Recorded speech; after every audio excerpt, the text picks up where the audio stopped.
سلامونه دوستانو، څنګه کولی شو چې فیسبوک آی ډي جوړه کړو. اوس راځم فیسبوک باندې کلیک کوم. چې تیار په فیسبوک کې داخل وي نو بیا به هغې نه بعد راشئ په دغې دریو علامو کلیک وکړئ. هغې نه وروسته به راشئ لاندې د دې آی ډي نه به لوګ آوټ شئ یا به لوګ آوټ شئ. هغې نه وروسته به کریټ نیو اکاونټ کلیک وکړئ. بیا به کریټ نیو اکاونټ کلیک وکړئ. کوم مثال ورته ولیکئ فرست نیم کې.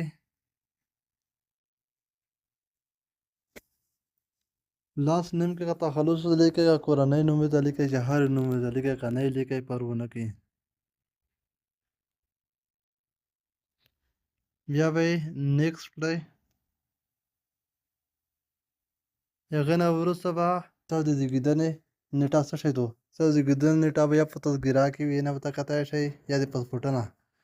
زه یو داسې یوه نیټه ورکوم. د اول دغه چپ طرف ته خانه کې ورځ راځي. په دغې دویمه خانه کې میاشتې راځي د زیږېدنې. په درېیمه خانه کې کالونه. په مثال ما همدا کال ورته انتخاب کړو. دغسې تاسو یې دغې زده کړې په خاطر باندې سیټ باندې کلیک وکړئ. بیا به یې نیکسټ کړئ. هغې نه وروسته به تاسو ته ستاسو جنسیت څه دی.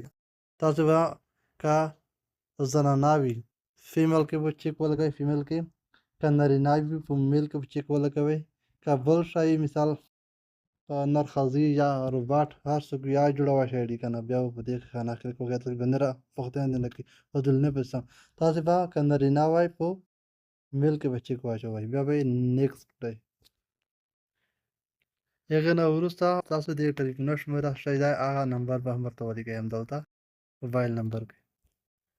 تاسو نه واټ از یور موبایل نمبر چې کله موبایل نمبر داخل کړو غواړئ چې تاسو دغه خپله فیسبوک آی ډي په د موبایل نمبر په اساس جوړه کړئ. که غواړئ په ایمیل باندې که جیمیل لرئ تاسو کوشش وکړئ چې خپله آی ډي په جیمیل جوړه کړئ. که نه د جیمیل آی ډي دغې نمبر آی ډي نه مضبوطه وي ښه وي. تاسو کوشش وکړئ چې په جیمیل آی ډي جوړه کړئ. که په جیمیل یې جوړوئ ساین اپ وت ایمیل به کلیک وکړئ. همدلته به تاسو خپل کوم ایمیل باندې چې آی ډي جوړوئ ایمیل به ورته داخل کړئ. خو زه په ایمیل آی ډي نه جوړوم صرف تاسو پر اول په نمبر آی ډي جوړوم. همدغه طریقه ایمیل هم ده. بیا به یې نیکسټ کړئ. اوس به همدلته تاسو کریټ ا پاسورډ تاسو به همدلته پاسورډ ورته جوړ کړئ چې کوم قسم پاسورډ ورته جوړوئ. په دې مثال همدا پاسورډ ورته جوړ کړم.